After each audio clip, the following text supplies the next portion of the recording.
and amen. A blessed afternoon to each and everyone. You can all be seated. Praise God. Allow me po to say hi to everyone first.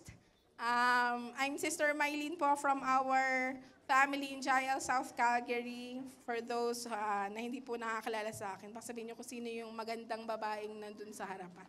Ayan. Praise God po for the opportunity that was given by our provincial pastor, Pastora Ana, and of course my local pastor, Pastor Rene, for giving us this wonderful privilege to share the very powerful word of our God. Amen. If you will look at my resume, ano naman tawag doon? Ayan, background, I am not worthy, but praise be to God because He has been using yung typical, normal, po, ang gusto lang po natin ay mapapurihan po ang ating Panginoon sa ating buhay. So marami pong salamat for welcoming me. Sabi ko, napakaganda yung mga nag-welcome sa akin kanina. Sino ba yun? Yung mga ushers natin dyan. Lahat mga full smile sila kanina. I feel, yung tension ko mga naging 9.5 na lang. Ayan, but praise God, salamat po sa inyong warm welcome. Parang hindi naman tayo nagkikita tuwing joint NOP. Nakikita niyo ko nandiyan lang ako, tabi-tabi. Ayan, praise God po. Tayo po ay napagpala ng mga nakalipas na linggo through the preaching of the Word of God. We've been blessed with so many things already. I know and I believe when we started this series, this August theme, Revival, a call to possess the land, the Lord has already spoken to us on the first Sunday. Tama po ba? Am I right? Oh, may naalala ba kayo? Do you remember anything? Amen. And of course, we cannot remember the entire teaching, probably the whole outline, but I know there's these Rhema words, that were instilled in our hearts, and we will be forever grateful to God for hearing those. I believe there's no accidents in the Lord. Whatever you heard and whatever you're going to hear is for each and every one of us. Amen? Nauna lamang po akong nakarinig sa Lord for this special message, but I believe the Lord will speak to you. Po, ang yung lingkod ay vessel lamang po, but allow the Lord to really speak to you. Hayaan po natin na marinig nyo mismo po ang boses ng ating Panginoon. Amen? Amen. August will end. This is the last Sunday of August, of the month of August. Talaga pong very victorious ang ating nakalipas na buwan. Amen. In our past weeks, but I know and I believe that victories also comes with testings. Amen, with challenges. Sino po who among you have experienced victories in your life already these past weeks? Wow, parang dito lang narinig ko yan. Now, what about the people at the back? Do you experience victories in your life? Amen. Yung may bagong sasakyan, nakapagbakasyon. Sino yun dyan? May bagong job, new promotion. Right? O sino dyan yung may bagong partner in life? Sana all. Diba? Praise God for those many victories. You know what? When we study possessing the land, sometimes most of the time we use this metaphorically. No, hindi po ito literal na land all the time. Though our key verses is the story of Joshua, Caleb, and other Israelites conquering the promised land. But we know and we believe that when we say, we are here now and we already possess the promised land of God, this refers to many things. Amen po? This refers to many things in our lives. And hindi po tayo lalayo sa pag-aaralan po natin. Of course, we'll still continue with our teachings with this theme, Revival, a call to possess the land. But let me give you a summary. I was like studying and meditating the Word of God. Sabi ko, Lord, the last Sunday will be the summary of everything that you've taught us. I know I came from South, but may live streaming naman. So I kind of watched po your live streaming from the past Sundays, and I was like really blessed with what we heard through the life of our pastors and pulpit ministers. So allow me to share with you a summary the lessons that we've learned in the past Sundays. And I believe the Lord will reveal something new for you this afternoon. Amen? Amen. Amen. Praise God. If you have your Bibles with you, if you can open it in the book of Deuteronomy, chapter 8, verses 1 and 2. You've heard this before, I believe. And allow us to read it again today. Can we read it all together? 1, 2, 3, go. To follow every command so that the Lord promised an oath to your ancestors. Verse 2, remember.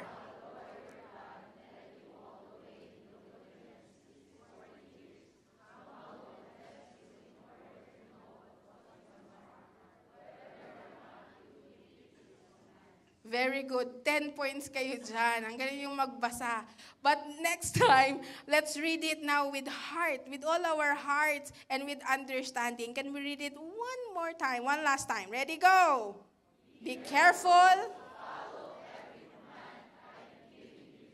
so that you may live and increase and may enter and possess the land the Lord promised an oath to your ancestors. Remember how the Lord your God led you all the way in the wilderness these 40 years to humble and test you in order to know what was in your hearts. His commands. Amen. Ang Lord po ang papurihan sa kanyang salita. Praise the Lord. So yan po, in the book of Deuteronomy, was spoken by who? May plus 10 ka ulit. Spoken by Jesus. Spoken by Moses. That's right. Very good si Kuya. Sino man siya. Yeah. Spoken by Moses to the Israelites. Alam niyo po, ito yung panahon. If kung merong namamaalam, this is the last few days, years of Moses alive. No? And then finally, as the Lord has spoken to him, He has given mga reminders, mga paalala to the people of Israelites. Amen? So this is one of those na mga command na given by God to Moses, reminding the Israelites to be careful, to follow every command that the Lord has given them, to live and increase and enter and possess the land the Lord God promised an oath to your ancestors. And sabi po, ang paalala niya, Moses' reminder to the people is that to remember how the Lord, their God, led them in the wilderness for 40 years to humble and test them in order, you know what spoke to me is this line, in order to know what was in your heart. In order to know what was in your heart. So there are times in our lives we'll enter this wilderness just like the Israelites for 40 long years. But the purpose of God is not really to harm them, but to test and humble them, so that God will know the condition of every heart. Amen? So the testing of the Lord, His wilderness experience, come in our lives to test our hearts. Amen? So we've been hearing this word, promised land. So allow me to give you a definition. It's a symbol. Just like what I've mentioned, this is not literally a land, though our key verse talks about Joshua conquering and possessing the land, the promised land of Canaan. But the promised land can also be a symbol of God's promises and blessings. Amen? So it's a symbol of God's promises and blessings. So right now, you may be experiencing a promised land from the Lord. Probably a job that you've been desiring, a high-paying job. It can be a house that you've been praying for so long. It can be a situation in your life, promises. It can also be your children. It can be your spouse, your partners. Amen? So these can be considered our promised land. So if somebody asked you, are you now living in your promised land? What are you gonna say? Well, unless the Lord didn't bless you, you'll say no. But are you living in your promised land right now? Amen. We have the blessing of family, a blessing of work, of career. Amen. A good church family. No, I believe we are enjoying the promised land that the Lord has given us. But of course, there's more. There's more. The reason why God's promises and blessings are a lot is because there are more land that needs to be conquered and possessed.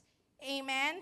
So this afternoon po, I entitled my preaching, diba? Munti ko pang makalimutan. Ito yung pinaalala sa akin. The journey to the promised land. Can we read the title po? 1, 2, 3, go. Ayan, praise God. So a little summary of the journey. We'll not go through every track and every way and ways of the Israelites. But I just want us to realize that conquering, possessing the promised land is always a journey. It's always a journey. Our faith, our walk, our Christian life is a journey. No, isang paglalakbay. Isang paglalakbay. Po, it's a journey. When we say journey, the dictionary said it means an act of traveling from one place to another. No, oftentimes, journey, ang ginagamit po siya when we talked about traveling in the wilderness, in the deserts. Yan. So, they call it journeying. Diba po? But it just means an act of traveling from one place to another. But journey in our Christian faith can also be used as a metaphor. It focuses on the process of getting there, not just the arrival. Amen? So, of course, when we talked about journey, there is the process, the process of getting there. There's also the arrival and the destination. Amen? There's always a destination. Unless you are going around the bush or you're going around circles and you don't know where to go. Amen? But journey, when we talked about journey in our Christian faith, it implies also changes, transitions, challenges, and adventures. Amen? So, probably when we talked about my journey or your journey, we have different journeys in our life. Amen? Somebody started right. Somebody started wrong. But what really matters is our present, our now. When and where are we now in our journey in the Lord? Amen? So we're going to talk about that. And let me share with you that while we are talking about many journeys in the Bible, actually the Bible talks about a lot of journeys. No po, even in the time of Abraham, in the time of Moses, no, yung descendants and all that follows Abraham's generation, they've been in a constant journey. Amen. Especially the Israelites. No, Israelites in the wilderness before they possessed the land. No, we've been hearing the story of Joshua, no, entering the promised land. So, kabisado na natin yon, right? Yeah, so, let me share with you lessons. Allow me to share with you lessons that we can learn in the journeys that we have heard and we have meditated for the past Sundays of our Sunday service. No? So from the journey of Abraham, no, from the covenant, the promise of God given to Abraham, down to the promise of God given to Moses and Joshua, for sure, there are lots of lessons that we can learn. Ang panalangin ko po mga kapatid, that while we go through with these lessons, that we'll be able to reflect on our own individual journeys. So kapag sinabi natin yung number 1, think of your personal journey in the Lord. No? Not your spouse, not your loved ones, but your own journey in the Lord. Ready na kayo? Can you do that for me? Okay, let's go on number 1. Lessons that we can learn, that we learned. in these journeys that number one, the journey through the wilderness is a time of testing and preparation. Amen. I believe the wilderness story is there in the Bible to teach us one great lesson. Amen. That wilderness are not really bad, but this is the time of testings, and yet it also a time of preparation. Amen. Just like what we've read in Deuteronomy 8 verse 2, Moses said, "Remember how the Lord your God led you all the way in the wilderness these 40 years." Amen. So the wilderness experience was meant to humble and test the Israelites. Amen. When we talked about wilderness in Tagalog, it's called ilang. Diba? Nothing's there. No, not much. Nothing's growing there. Amen. It's a wilderness. Amen. Meron ba tong bubble tea? Papayas? No?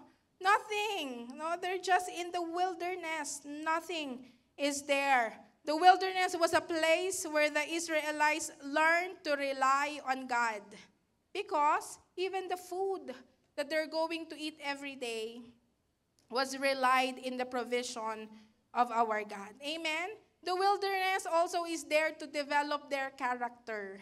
What are Israelites known for? Their stubbornness, their rebellion, their complaining attitude. Sounds familiar? Oh, not here. Di ba? Hindi dito yon, right? Wala dito nun. But the Israelites are known to be those kind of people. So the wilderness happened, I believe, to develop their character. Amen? And it's also the place where God shall understand their hearts. Amen? Who will stay faithful and who will give up, who will quit, no, who will rebel, and who will continue to trust in the Lord. Amen? I know you know the story already. If you will start reading, especially in the book of Exodus, no, going to Deuteronomy, you will notice that wilderness is a place of need. Can we say a place of need? Ano po ang pangangailangan nila in the wilderness? Food, drink, amen, water. What else? Ano daw? Wi-Fi? Kayo talaga. It's a place of need. Just like what I've mentioned, no? They have little. They had little opportunity to accumulate any kind of abundance in material things. Because they always go around, they travel. Remember, they were in a journey for 40 years. So they need to go from one place to another. So whatever they can carry, they can accumulate. But other than that, they need to leave it behind. Amen? So what can you just carry? No, in years of traveling. No, sino rito nakailang lipat na ng bahay sa loob ng isang taon, nakalima? It's so hard, right? Can you imagine moving to one place within a span of a year? No, na dadalhin mo lahat ng mga gamit mo from one apartment to another apartment to another apartment. Amen? But can you imagine the Israelites for 40 long years? Traveling around, journeying around with just having little in their hands. Amen? They cannot even plant crops. No? Kasi travel sila ng travel. Amen? And they cannot even accumulate livestock. It's because there's not much green grass around to feed the animals. No? So can you imagine that wilderness experience? We don't want to be there because that's a place of need. Maraming pangangailangan. But come to think of it, my brothers and sisters, there are situations in our lives when we are also in that great need. Amen?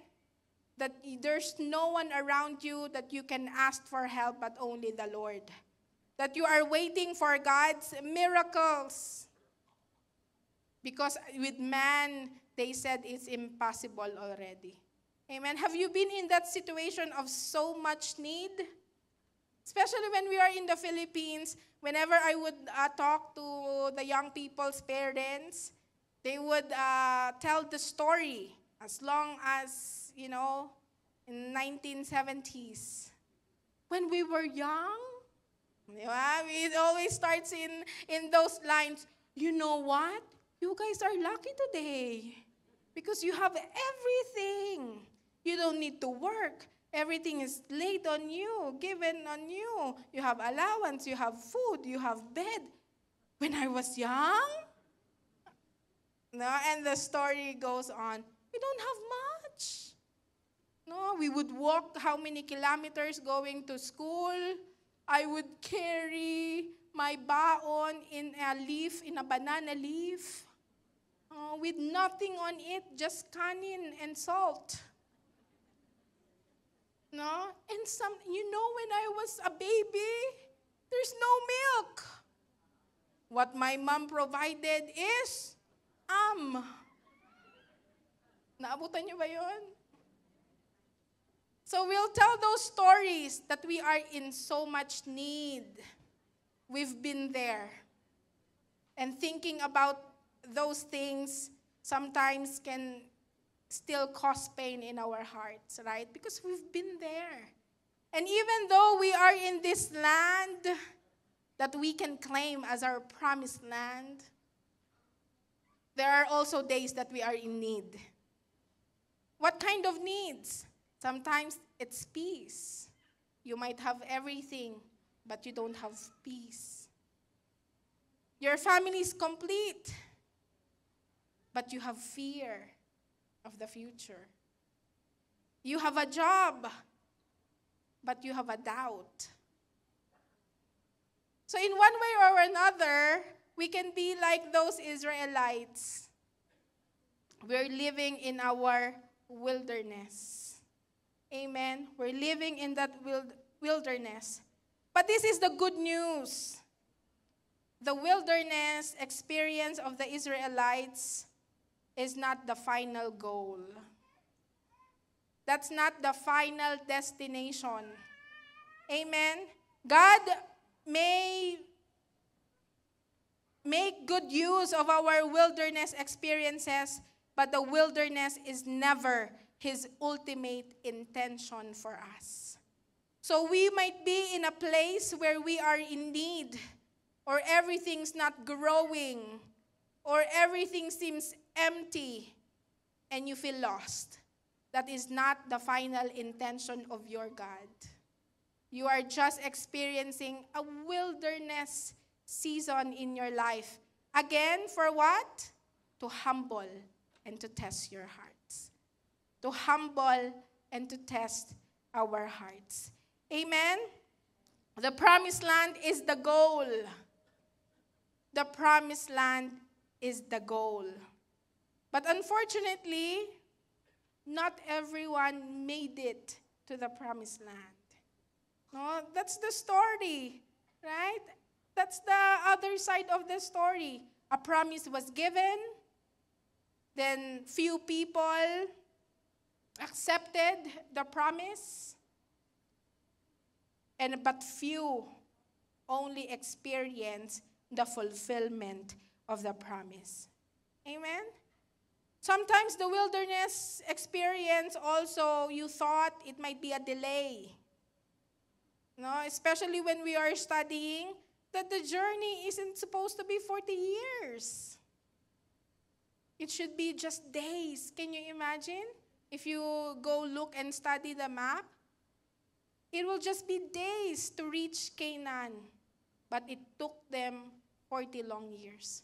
So sometimes, whenever we utter something to the Lord, you've been praying for this promised land for so long, and it keeps on, you have it in your mind that, how come the Lord hasn't given it to me yet?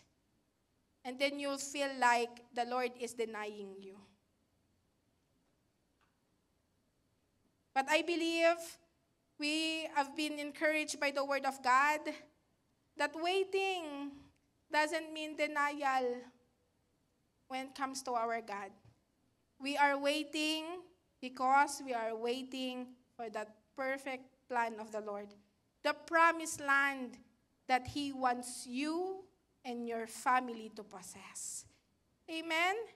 The Lord always wants the best things for His people.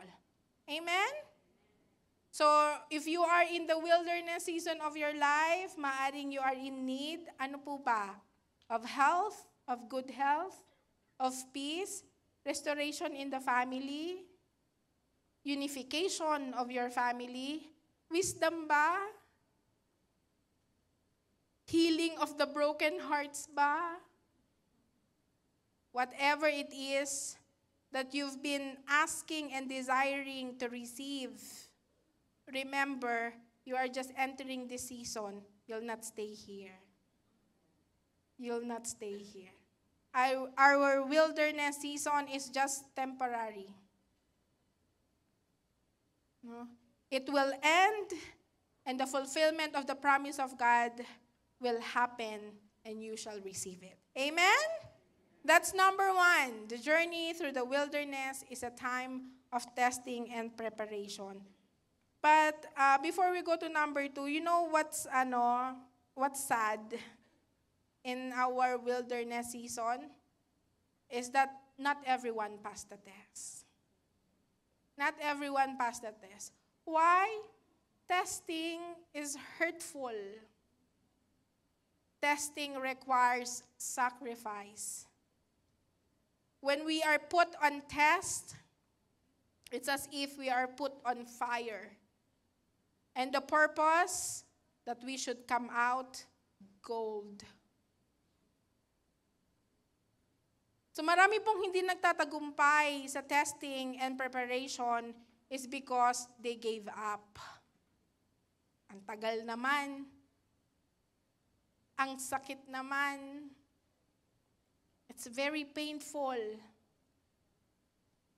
Why do I need to experience this? Bakit ako? Bakit kami? Only a little did you know that the Lord is just preparing you for that season of promised land. Amen? So I know you have your season of promised land already, but there's more to come. As long as you surpass and pass this test and testings in your wilderness. Meron po bang testing of faith? Test of submission? Meron po bang test of loyalty, dedication, commitment to God's instructions? May testing po ba of submission to authority? Meron po bang testing and trials of many kinds? Finances, family, health. Lahat po ito, it's just but a preparation for your breakthrough. Amen? Do you believe in that? This is just a preparation, my friend. So stay there. Don't give up. This wilderness will pass by. And you shall experience and see the walls falling down. Amen? Just like the Israelites, after 40 years in the wilderness, they didn't see anything, no buildings, no city, no other people. But when they're about to enter the promised land, all they saw was a big wall. But because of God's instructions, of the power of prayer, after 7 times that they circle around those walls, it starts to break and fell down right in their very eyes. Amen? That's the power of God being on your side. Amen? Praise the Lord. Number 2 po, second lesson, the journey requires a right heart, a right attitude. Last week po, even in the South, Pastora Ana taught us about a winning attitude of Caleb. And it struck to me po that in this journey of faith, and even in our lives, individual journey, it will require us to have the right heart and the right attitude. Deuteronomy 8:2 says, to know what was in your heart, whether or not you would keep His commands. Of course, the story of Moses and the Israelites, and also the generation of Joshua and Caleb and the rest, the new generation of the Israelites, is the story of having faith and unbelief. Lagi pong ganon. If you will notice, when you go through the book of Deuteronomy, down to the book of Joshua, there are still stories of unbelief, lack of faith, and faith in God. So allow me to share with you two contrasting topics about unbelief and having faith in the Lord. So when you thought about the story of Moses and the story of Joshua, you will see manifestations of unbelief in God. But praise God, there are also people who've showed and the manifestation of faith in God have seen in their lives. So alam niyo po, the root cause of unbelief, it doesn't start with just having a lack of faith. It concerns and branches out into different things. It can be coveting. It can be doubting God. Having a critical spirit can also lead us to unbelief. Complaining. Remember the Israelites? Bakit mana lang? Why just bread? Remember when they're in the wilderness? No, binigyan na nga, the Lord God provided food for them every day. Every day. But they complained. Why is it just bread? We want meat. And of course, there are people who rebelled against Moses. You know, ano po ang nakalulungkot? The rebellion happens not just because of the outsiders, but there's also rebellion with the people around Moses. Oh, it's Miriam, it's Aaron. Ano po? They opposed Moses' leadership. They rebelled against God's authority. Aaron made a golden image of a young bull in the book of Exodus, and they started to worship that gods that they created. So hindi po siya nagsimula into just rebellion itself. There's unbelief. They already lost the trust in the Lord. The Israelites' wilderness situation was ordained to get them ready for the promise. But sadly, their patterns of behavior, the patterns of the unbelief, it still lingers in their lives. It's been passed on to different generations. The complaining attitude, the critical spirit, the doubt in their hearts, coveting, and also rebellion to God's authority, God's appointed authority, are just manifestations of their lack of faith in God. Amen? My dear brothers and sisters, we are also faced with a choice between faith and unbelief every day. Do you realize our everyday life is a decision? Are you going to trust God today with your life, or let it pass by, or doubt that it shall happen? Amen. It's not just in the moments that you are in need. Our everyday life is a choice, is a decision making. Are you going to believe and trust the Lord today in your life? Amen. Even in the time of Joshua, there are also people who've shown unbelief in the Lord. Remember the spies? The story of the spies? The report that they distribute to the entire Israelites? A bad report. They didn't see the promised land. They saw destructions in the land. They saw oppositions in the land. They saw fear in the land. On the other hand, of course, we wanted to be like Joshua. We wanted to be like Moses in a way. We wanted to be like Caleb, that they've shown a full trust and faith in the Lord. Kung mapansin niyo po, it's just the opposite. To be contented, to trust the Lord, to love the people of God, have a gratitude, thankful heart, and submit. Submission. Those are the manifestation that we still have faith in the Lord. Amen? That we still have faith in the Lord. So faith and obedience actually is necessary in possessing our promised land. You've been hearing that for so many times. Faith and obedience. Just want to stress that out. Faith and obedience, they are very necessary in possessing your promised land. So do you still have a doubting attitude? Nagda-doubt ka pa rin ba? Replace that with the promises of the Lord. Because our God never lies. Our God fulfill what He has promised because He who promised is faithful. Tapat ang ating Panginoon, pagbali-baliktarin mo man daw ang tapat.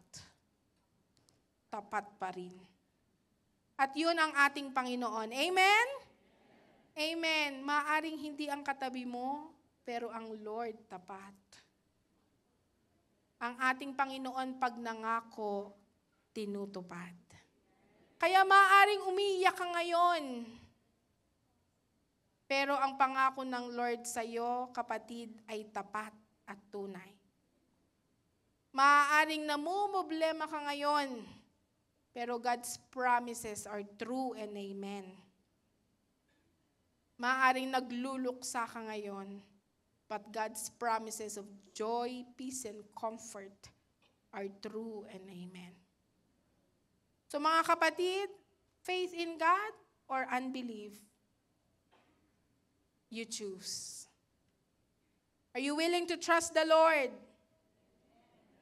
Are you willing to trust God?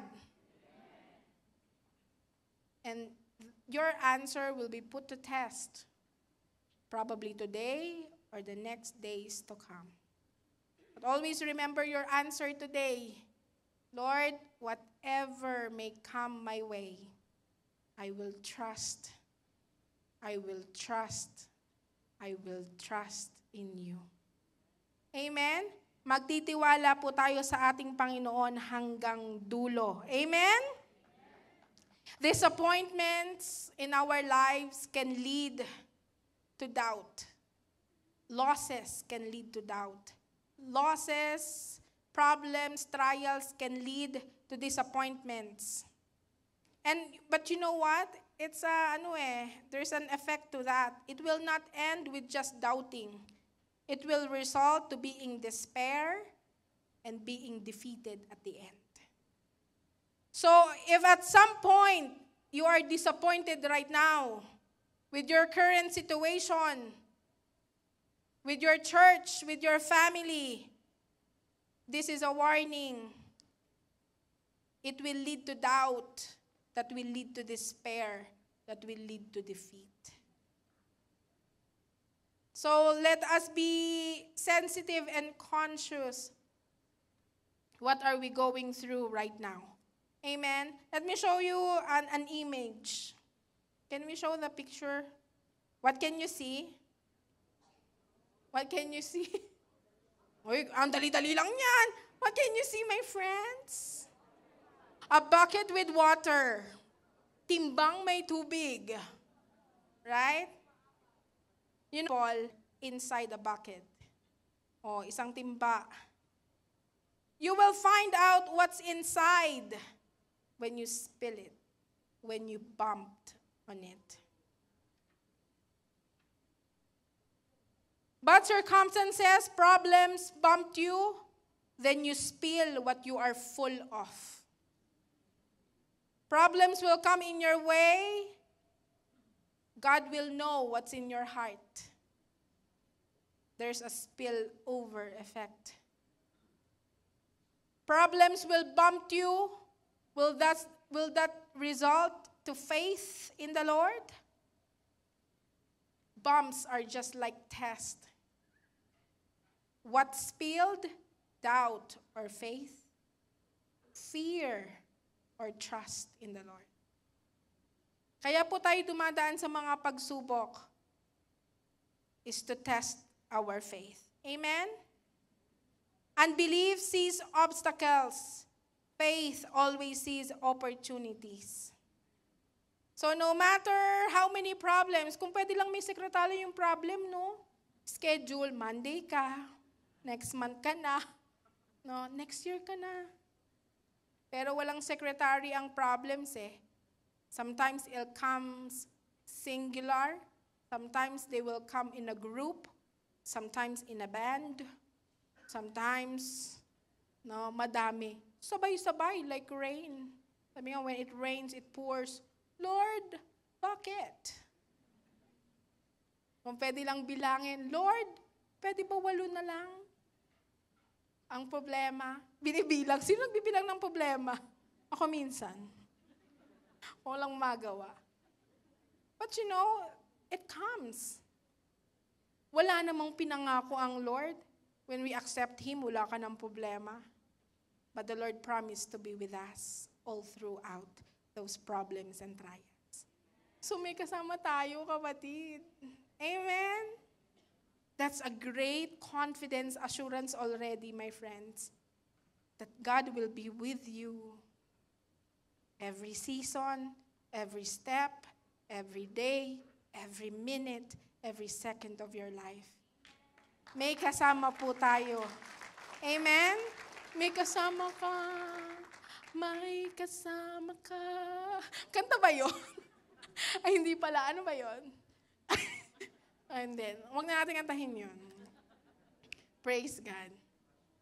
Taking possession of the land requires faith, just like what I said. It requires action, obedience in our part. Alam niyo po ang Lord, ginagawa niya ang part niya. What's our part? What's our part? What's our part? To obey. Because the Lord has given us the promises already. Yung mga pangako po ba ng Lord na nabasa natin, yun ay evidences that the Lord has already done His part. Nung sinabi niyang hindi kita iiwan pababayaan, totoo po yun. So nagawa na niya yung kanyang mga magagandang bagay for us. Nung pinangako po niya a good future, I will never abandon you nor leave you. Yun pa lang po ay napakaganda ng assurance.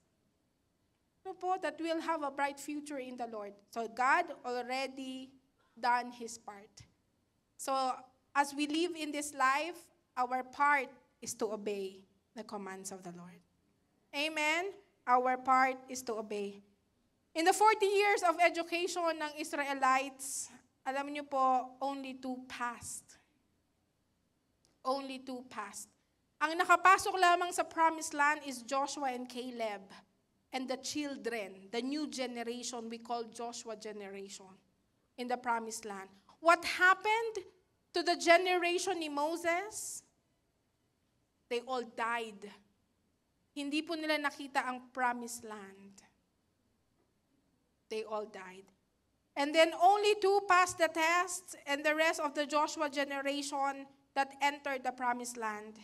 So ano po ang mahalagang dalhin? A good heart, a right attitude. Pastor Alex po once mentioned, ang sabi po niya sa preaching niya, unless you learn from your wilderness, you are not ready for your promised land. Ooh.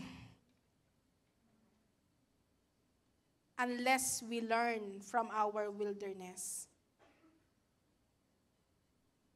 you are not ready for your promised land. So it is also saying that it is impossible to possess our promised land if we still allow sinful attitudes, habits, and lifestyle in our lives. Amen? The reason probably it's taking so long is because God would want you first to surrender a sinful attitude, a sinful habit, a sinful lifestyle, and then lahat babagsak and you will conquer and possess your promised land. Hinihintay lang. Just a change of heart. Just a change of attitude. Amen? Unless we learn from it. But can you imagine? Lord, no, napakabuti ng Panginoon. Tinuturuan niya lang tayo so that we'll be ready. We'll carry with us a right heart and a right attitude when we conquer and possess the land. Amen? Because if not, you'll do the same. You'll enter another land, you'll enter another season of your life, and you will still carry your old self. It's not possible. Hindi po tayo makamove on. Hindi ka makamove forward. Kaya 20 years ka ng Kristiyano. 20 years. 20 years ka ng Kristiyano, hindi pa rin makapag-surrender sa Lord. Hindi pa rin maibigay yung part-time. Hindi pa rin makapag-tithes. Hindi pa rin makapag-serve. Why? You're still living in your wilderness. Hindi pa masurrender. Amen? Before you experience great things from God, there must be a serious surrender. There must be a serious surrender. The heart, the mind, the whole being. Kapag ang binigay mo lang ay time, tas walang heart, walang mind, I'm telling you, darating ang time, wala ka na ring time. Kapag if you only give partial of your heart, pag nasaktan yung partial na yon, you will just go and leave. So ang kailangan po ay all our hearts and minds. Amen? Now, let me share with you another story po. Matatapos na ako. Mga 10 points na lang. Ay, ang dami pa pala. Konti na lang. Okay, next picture po. Yan. Hindi po yan si Bernard. Ay, hindi pala yan. So, that's a man and his grandson. Okay, so a grandfather and a grandson. So, they're going to town, riding a donkey. So that's a donkey. So this is the story. The old man walked, actually, before that picture, the old man was walking. And then the grandson rode the donkey. The people around them say, "Look at the old man suffering while the young boy who is strong rides the donkey." So they heard that. So the man decided, okay, grandson, let's switch places. So who rode the donkey? The man. And then the boy walked beside him. And then another whisper, they heard, and saying, "Look at that grown man taking advantage of the little boy." Ano ba yan? Ba't pinapahirapan yung bata? Siya nakasakay. So, they decided to ride the donkey together. Ayan na, nakita niyo na yung picture. So, they rode the donkey together. But they heard voices again, saying, "Look at those two, making the poor donkey suffer." Pinapahirapan yung donkey, dalawa pa silang nakasakay. So, they both got off and walked. And then another critic say, sabi na naman yung isang tao, "Ano ba yan? What a waste of a perfectly good donkey that is not being used." May donkey naman, hindi ginagamit. So when they heard this, you know what's the final scene? The boy and the man ended up carrying the donkey. What's the lesson, my friends? If someone has a wrong attitude, no one and nobody, nothing can satisfy them. Because it's always the issue of the heart. It's always the issue of the heart.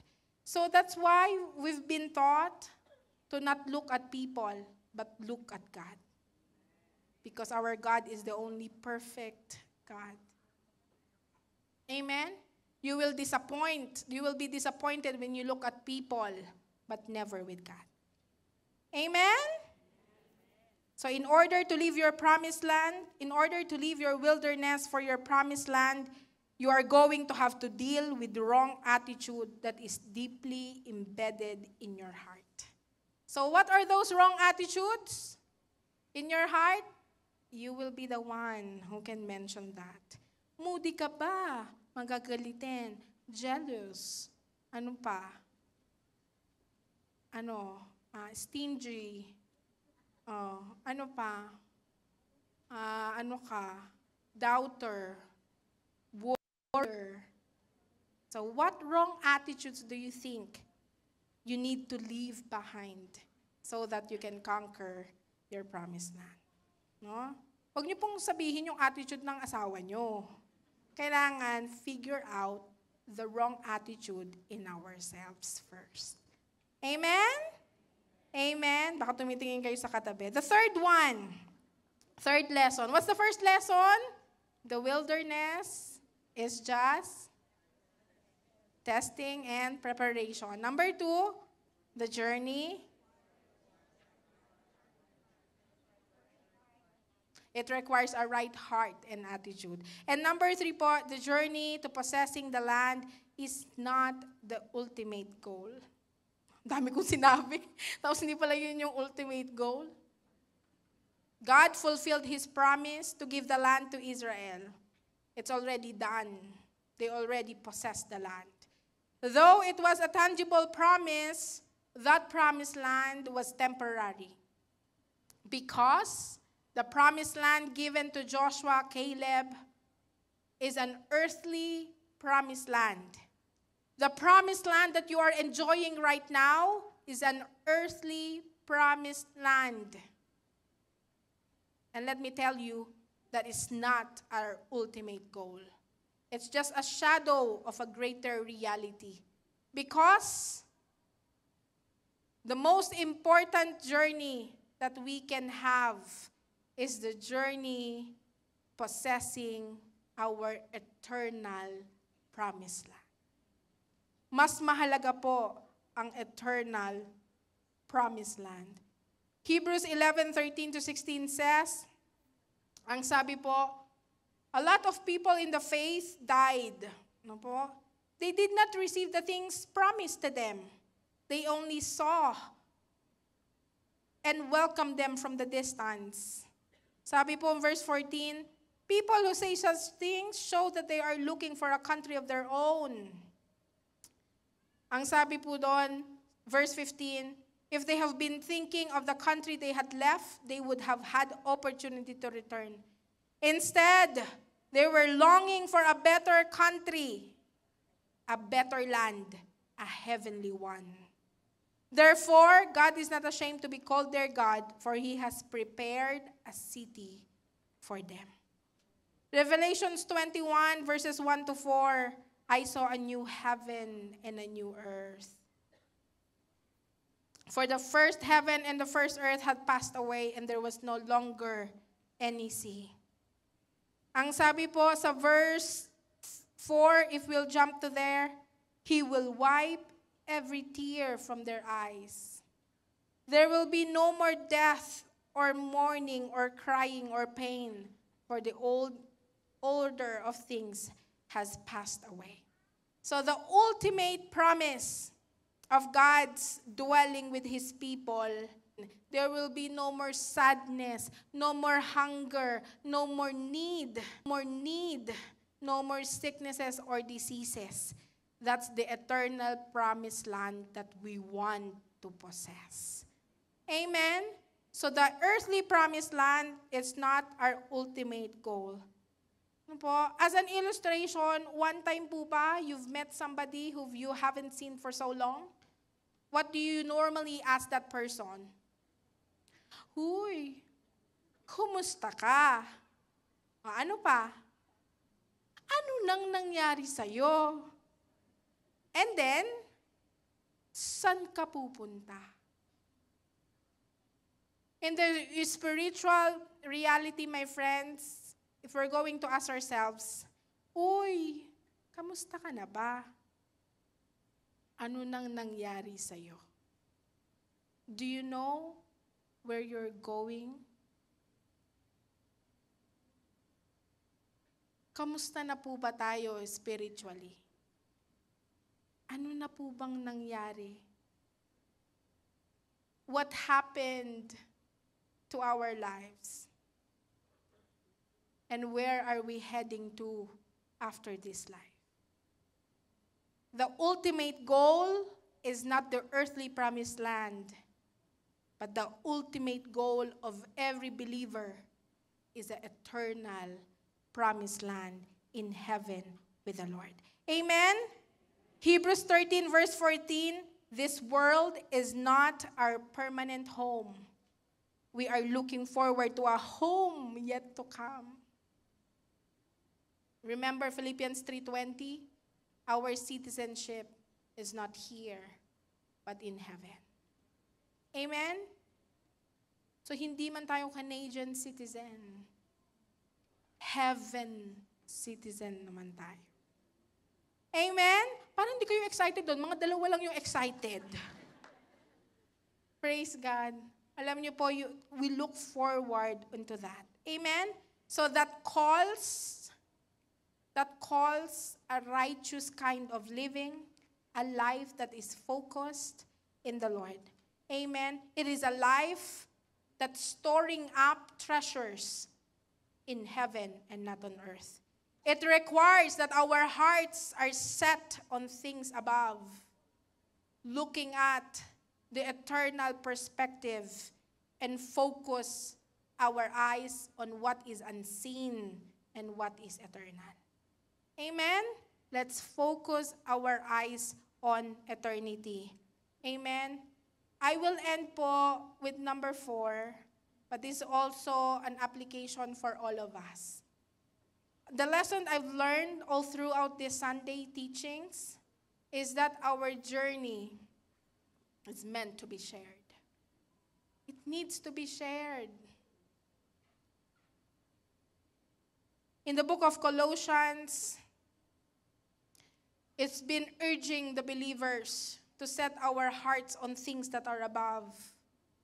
In the book of Matthew, it's a challenge to all believers to make disciples and share the hope they find in the Lord Jesus Christ. So my dear friends, my dear brothers and sisters, do not keep it to yourself. Do not keep it to yourself. Make disciples, share the hope, share the salvation that comes from the Lord. Share the eternal life, the gift of eternal life, and encourage one another and support one another in each of our journey in our own promised lands. Amen? You know what? We are very blessed that along our journey in our promised lands, meron po tayong companion. Don't travel alone. I'm very thankful that in my journey of faith, I have companions, good companions. I have my pastors, we have our leaders, we have our brethren, our life group members, our friends in the Lord. We're having the same faith. We are blessed to have one another. Amen? Because this journey is not meant to be spent alone. Do not travel alone. Travel with God's people. Amen? And we are blessed. No matter where we are, whether in the south or north, we have a family, a church family, that's always there to accompany us in our journey in the faith. Amen? So I'm thankful with my pastors. I'm very grateful with my previous life group leaders. I'm thankful with my co-leaders in the Lord. I'm thankful even to the young people. Thankful for the learnings and thankful for the guidance. We're thankful for the Holy Spirit for leading us into this church family. We're thankful to God for covering us tightly with His most precious blood. Amen? Our world is a dangerous place to live in. Do you agree with me? It's very dangerous out there. But thanks be to God, we have a safe place. Always under the covering of the Lord, under His mighty presence, where we are safe in His care. Amen? So this journey that you have seen, this journey that you are experiencing is meant to be shared. Who are you going to share it with? Your parents, your children, your relatives, no matter or wherever they may be. Share Jesus. Share this journey that we have that is so fulfilling and makes our lives worth living because we have Jesus in our lives.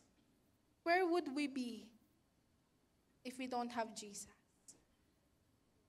Nasaan po kaya tayo kung wala po tayong Panginoong Jesus sa ating buhay? Amen?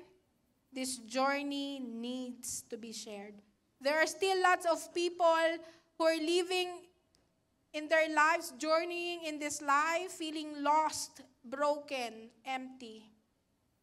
And I'm telling you that each one of us will be used so that those people who's traveling alone, they will have somebody who will guide them, who will direct them, who will be with them in their journey in the Lord. Amen? So share your blessing. No? Sabi mo sa katabi mo, I will share it with you. So mamaya, kwentuhan kayo what the Lord has done in your life. Sabihin mo, paano ka binago ng Lord. Sabihin mo, paano ka pinagpala ng Panginoon. And then find another one that you can share it to. And then tomorrow, find another one. And then when you go back to school, find another one. If you go back to your workplaces, Monday, tomorrow, you'll find another person. And the chain continues, and you will see this dark place shine bright for Jesus. Amen? As I conclude, let's always be thankful, my dear brothers and sisters, that while we are on this journey, we have the grace and the promises of God that we can hold on to. Nagpapasalamat po tayo dahil meron tayong pinangahawakang salita ng Panginoon. Amen? And once we get into our promised land, the earthly promised land, let us not forget the one who brought us here. Still in the book of Deuteronomy, chapter 8, we'll jump in verse 7, 9, 11, and 14. Let me share with you a warning, a command. For the Lord your God is bringing you into a good land, a land of brooks of water, of fountains and springs, that flow out of valleys and hills, a land in which you will eat bread without scarcity. Can you imagine? Di ka magkukulang. In which you will lack nothing, a land whose stones are iron and out of whose hills you can dig copper.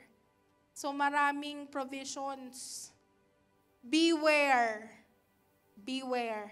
that you do not forget the Lord your God by not keeping His commandments, His judgments, and His statutes, which I command you today. And you forget the Lord your God who brought you out of the land of Egypt from the house of bondage. My dear brothers and sisters, we are still in this promised land. We are enjoying it. Please do not forget the Lord. Do not forget the one who made all these things possible. And as we are journeying into the ultimate promise of eternal promised land, let's not forget God. Let's not forget the one who can get us through our wilderness and in this life, both here on earth and in heaven. Amen? Let us not forget our God. I know the Lord has already speaking to your heart. Dami nang ni-remind ng Lord. Those 4 lessons that we learned, nag-reflect po ba kayo? O nakatingin lang kayo sa akin? I hope and I pray that we've reflected on our life. Ilang wilderness na ba tayong sinustain ng Lord? Ilang miracles na po ba ng Lord ang naranasan natin? How many times have the Lord has brought you out of darkness, of pits, of deserts, of wilderness, so that you can drink and enjoy the food and enjoy the life? How many pillars of clouds have the Lord has given us so that we'll have shade from the heat, from the sun? How many times that the Lord has provided not just manna, not just quails, but how many times the Lord has provided for you and your family? Ilang beses po, hindi natin kayang bilangin. Because our God is faithful. Our God is a great, great God. Our God is a good God. Our God is the lover of our soul. He's kind, He's merciful, He's graceful. Our God is alive. He knows all our needs. And one time, let's have this vision na sasabihin na lang sa'yo ng Lord, "Oh, anak, because of your faithfulness, I will now give your promised land right in your very eyes." Is it your status, permanent resident, any documents? Is it reunification? Is it restoration? Is it the fulfillment of your calling? God says, "Anak, because you've remained faithful, I shall give it to you." And then you will ask, "When, Lord?"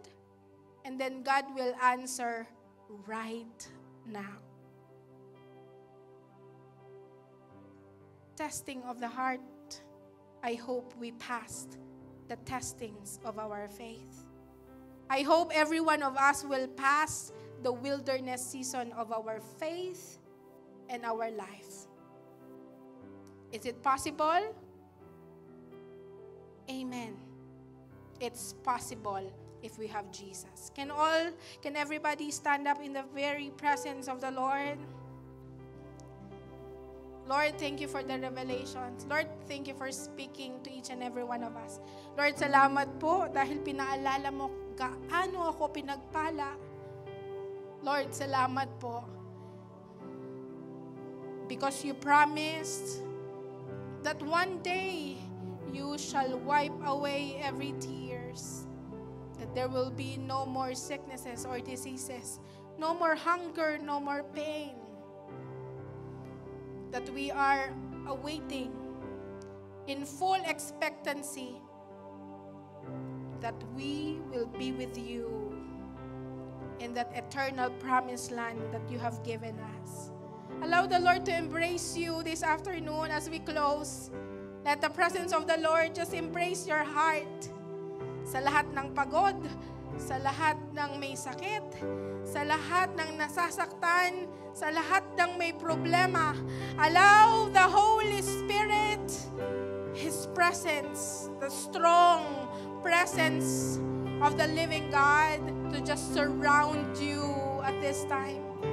Oh, Holy Spirit, you're passing by. We're looking at every heart. You are looking at every heart. And only those who are willing, who are hungry, who are thirsty shall be satisfied. So ask the Lord. Ask the Lord to fill your hearts. And let this be also a time that we reflect on the goodness of the Lord in our lives since the beginning of time. Reflect on His goodness. I just want you to reflect on His faithfulness into your life. Nothing else. Gaano naging tapat ang Panginoon sa iyong buhay? Gaano naging dakila ang ating Panginoon sa iyo at sa iyong pamilya? Gaano naging mabuti ang ating Panginoon? Oh, the goodness of our living God. Reflect on His love. Reflect on His kindness.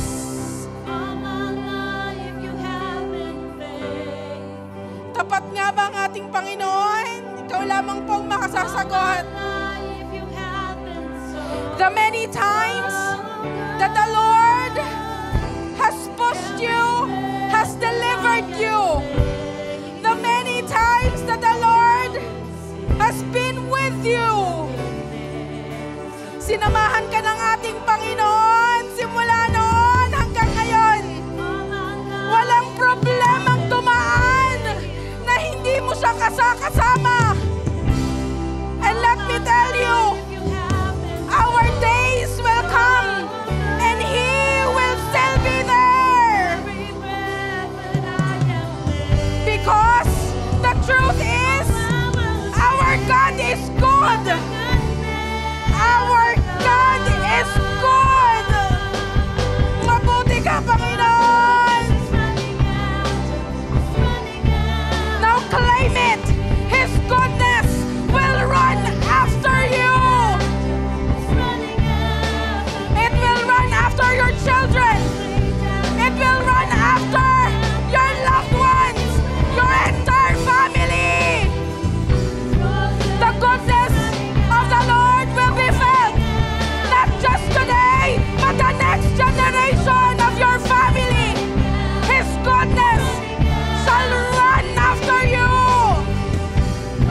His goodness will follow you all the days of your life. His goodness will be seen inside your family. All the windows of heaven will be open. His goodness will overflow. Now receive. Or receive it. Claim it. As the Lord has promised it to you, it shall come to pass.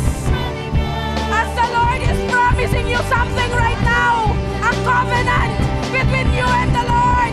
Receive it. Claim it. Believe. Believe it. Believe every promise, every covenant, everything that the Lord has reminding you right now. Believe it. And declare that the goodness of God will be upon you, your family, the next generation, your children's children. Oh, you will see it. You will see it. Oh, hallelujah. Now declare it. Oh, with a thankful heart. Thank you, Lord, for your faithfulness. Thank you, Lord, for your goodness. Thank you, Lord, for your loving kindness. You shall see it. The goodness of God. Now let's thank the Lord all our lives. Let's tell it to God through a song. Lord, sa lahat po ng aming buhay, Ikaw ay naging tapat. Say it to the Lord. Lord, bawat hininga, bawat pintig ng puso, ang isisigaw po nito, ang iyong kabutihan sa aming buhay. buhay. Hindi mapapagod, hindi magsasawa, hindi titigil. As your goodness never stops, as your love never fails, we will also not stop in proclaiming that you, our God, Jesus, is the Lord over our lives. Lord, tunay na ikaw'y tapat sa iyong mga anak. You have already delivered us from our wilderness. Ngayon, Panginoon, if there are still people living in the wilderness of their lives, another area of wilderness, probably of their hearts, probably of their faith, probably of their minds, Lord, we surrender this area of wilderness, this area of dryness, this area of unfruitfulness, this area, the wilderness, that there are lands that are barren. Lord, sinusuko po namin sa inyo ang aming buhay. We surrender all of this wilderness, O Lord.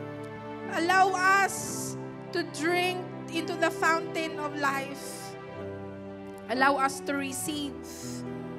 Allow us to receive another promise from you, O Lord,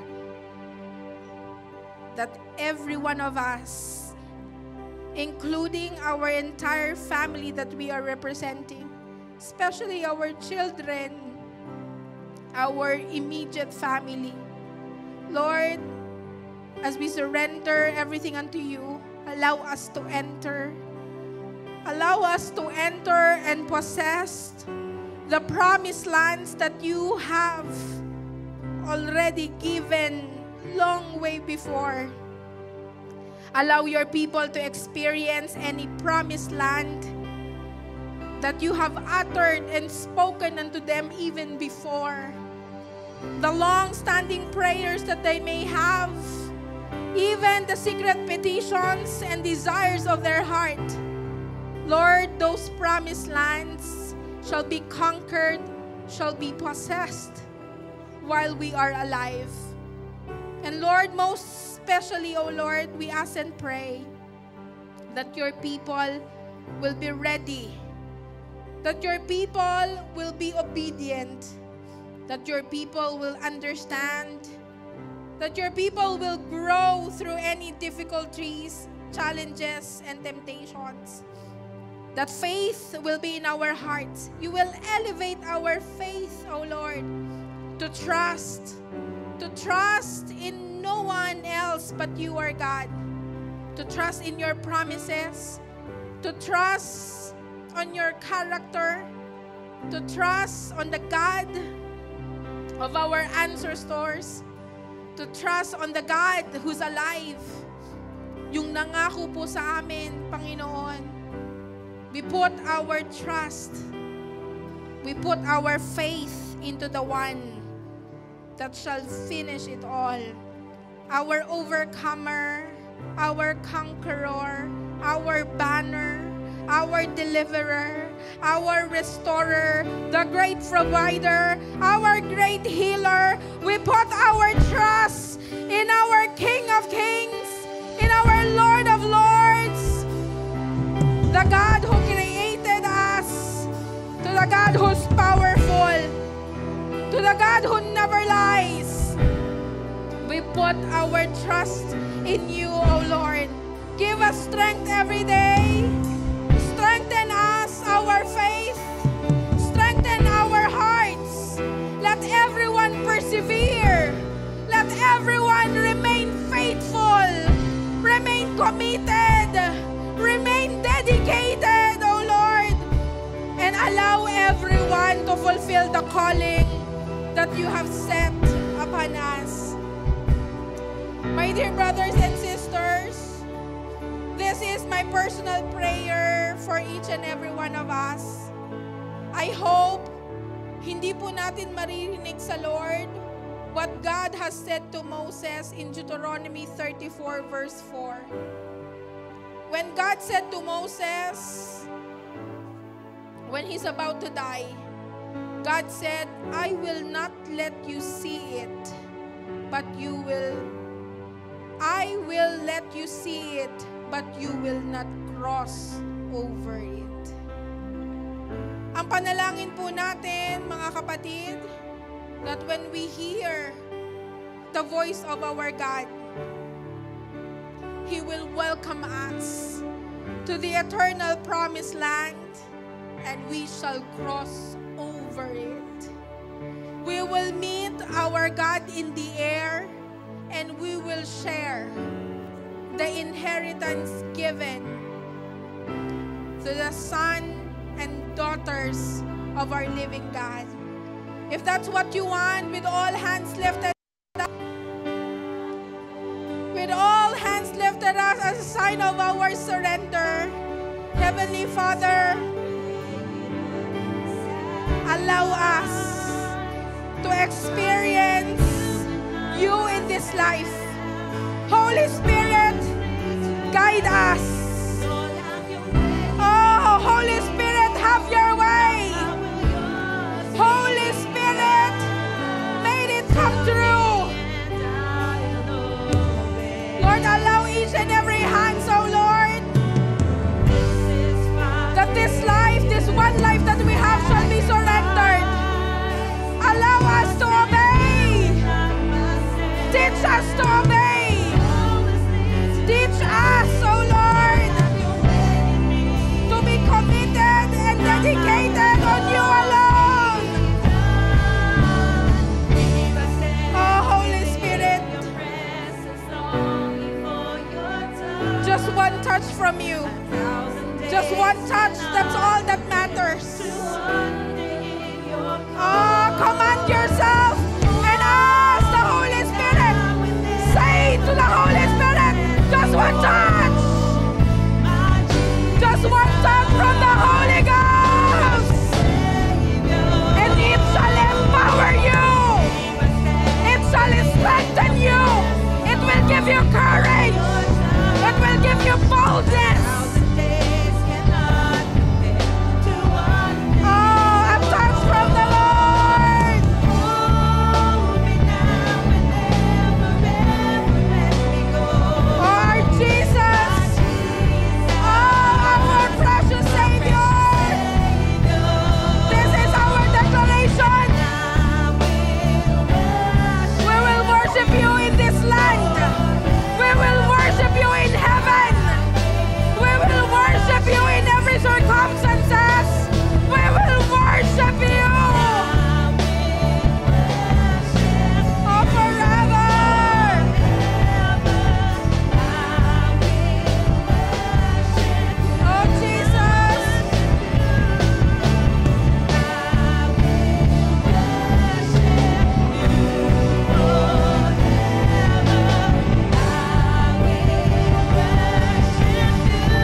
allow this time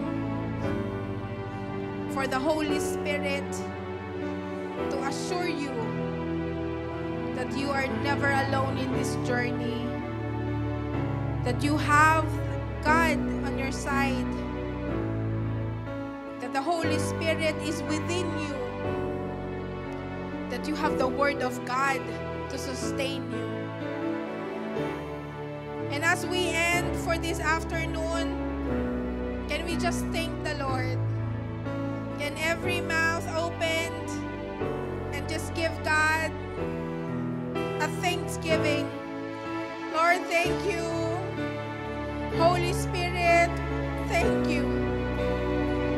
Lord, salamat po sa maraming panahon na kasama kita.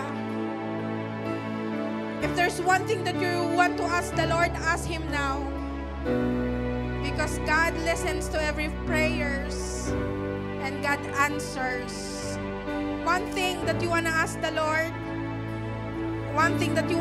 Lord, ask Him now. Ask Him now. Ask Him now. And if you believe, just like what the promise of the Lord says, you will receive it. Now with all our brothers and sisters united in prayer, Heavenly Father, hear the very heart of your people. Hear everyone, our petitions in you, O Lord. Let there be rain of answers to our prayers. And allow each one of us, O Lord, to receive the goodness, the faithfulness, the tangible blessings and breakthroughs in this life. And allow us, O Lord, to remain faithful until the end, that we will be part, O Lord, not just of Joshua's generation, but we will be part of a generation that live for Jesus. Heavenly Father, seal every prayers, O Lord, as we claim, O